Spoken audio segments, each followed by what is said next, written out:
নমস্কাৰ, মই ৰঞ্জন চৌধুৰী। কুৰুবংশৰ ওপৰত ইতিমধ্যে কৰিছোঁ। আপোনালোকে গম পায়, আপোনালোকে যথেষ্ট ভাল পাইছে আৰু এইটো ভাইৰেলো হৈছে। তো মহাভাৰত আকৌ এই আধুনিক ভাৰততো চব একেটা বস্তুৱে চলি আছে।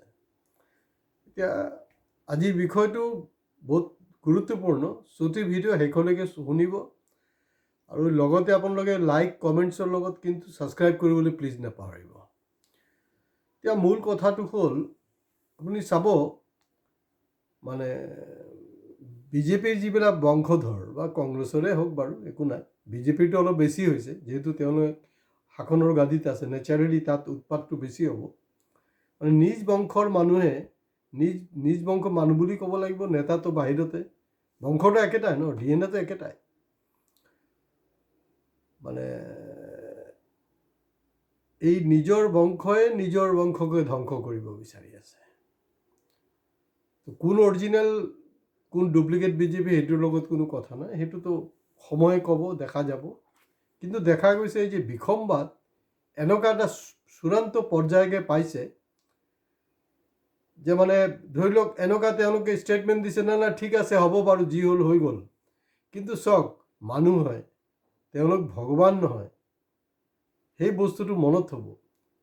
কিন্তু তেওঁলোকে সোধাই নেৰে, আপোনাৰ ক'ৰবাত না ক'ৰবাত কিন্তু বদলা ল'বই। তো গতিকে এই যে নিজৰ বংশকে ধ্বংস কৰিব। এতিয়া ৰাৱণক যদি বিভীষণে একেটা বংশৰ আছিলেতো, বিভীষণে ধ্বংস কৰিছিলে না নাই? আৰু কুৰুবংশক কোনে ধ্বংস কৰিছিলে? মমাই কৰিছিলে। এইটোতো নিজ বংশ নাছিলে। কিন্তু ৰাৱণৰ ক্ষেত্ৰত কি আছিলে? আপোন ভাই বিভীষণ ধ্বংস কৰিলে। তো গতিকে সেই বিজেপিৰ DNA বা অৰিজিনেল বা ডুপ্লিকেট বিজেপি যি আছে নহয়, তেওঁলোকক কিন্তু ultimately and of the day বিজেপিক থলটেকত পেলোৱাটো একদম খাটাং আৰু মোটামুটি। তো গতিকে ৰোমাঞ্চকৰ হ'ব 2026-ৰ ৰিজাল্ট। ইয়াৰ সুযোগ বিৰোধী, বিশেষকৈ গৌৰৱ গগৈৰ নেতৃত্বত যি কংগ্ৰেছ, সেইটো ল'ব পাৰে নে নাই? যদি ল'ব পাৰে তেতিয়াহ'লে কংগ্ৰেছ বেনিফিটেড হ'ব।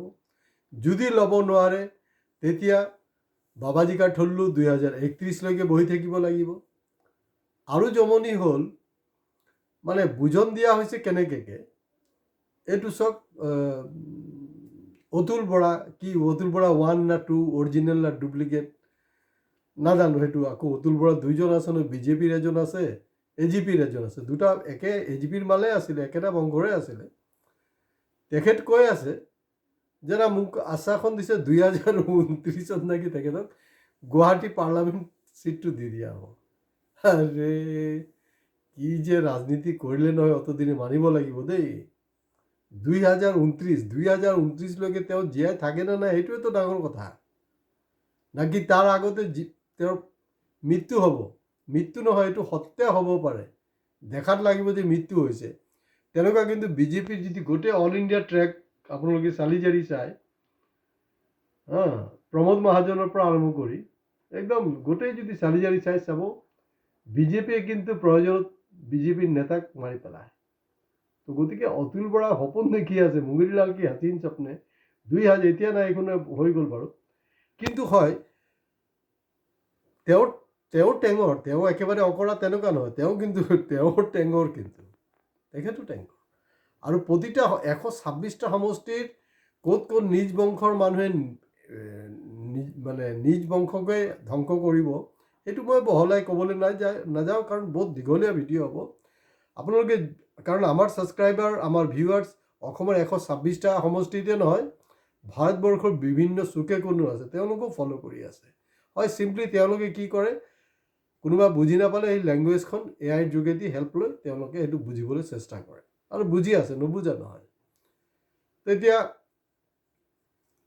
এনেকুৱাতো হ'ব পাৰে ন, যে অতুল পৰা কোৱাটো ক'লে এনেকুৱা, কিন্তু আকৌ বদলা যিটো ল'বলৈ আছে ল'ব।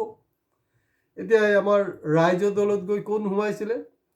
বিভিন্ন মানে দলত থকাৰ পিছত গৈ ৰাইজৰ দলত উঠালে এই ৰমেন বৰঠাক।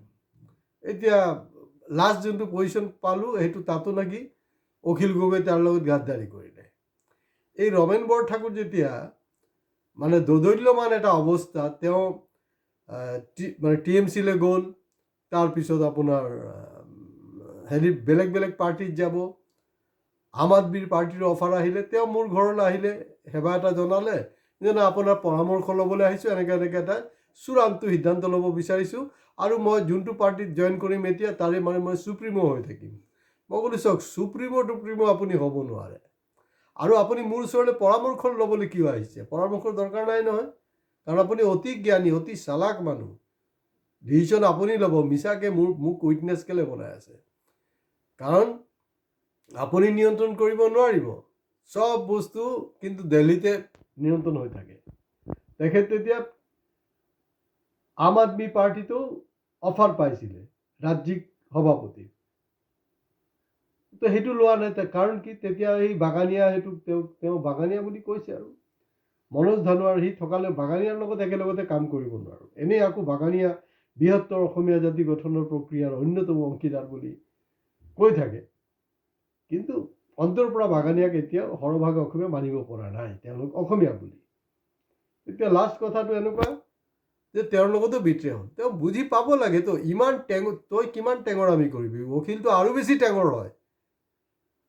ৰমেন বৰঠাকুৰ টেঙৰ, কিন্তু অখিলটো আৰু বেছি টেঙৰ। গতিকে এণ্ড অফ দি ডে প্ৰতিটা সমষ্টিত সেইটোৱে জমনি হ'ব যে নিজ দল, এতিয়া নিজ দল নহয়, এইটো নিজ বংশ বুলি মই কৈ আছোঁ, কোনে কাক শলঠেকত পেলায়। আৰু এই সুবৰ্ণ যি সুযোগ, কাৰণ কংগ্ৰেছৰ যোনটো ছেটবেক বা খহনীয়া হ'ল, সেইটোক মেকআপ কৰাৰ কাৰণে কিন্তু গৌৰৱ গগৈৰ হাতত লাষ্ট এটা ভাল টুলছ পাইছে, আৰু তেওঁ সঁচাকৈ যদি তৰুণ গগৈ দিমাগ ৰাখে, সেইটোক যদি ব্যৱহাৰ কৰে, নিশ্চিতভাৱে মানে তেখেতক চবেই ক'ব যে হয়, গৌৰৱ গগৈ সঁচাকৈ তৰুণ গগৈ সুযোগ্য সন্তান। তো গতিকে তেওঁ সুযোগ্য সন্তান হয় না নহয়, গৌৰৱ গগৈ অসমৰ সঁচাকৈ গৌৰৱ হয় নে নহয়, এয়া সময়ে ক'ব। আজি ইয়াতে শেষ কৰিছোঁ। নমস্কাৰ।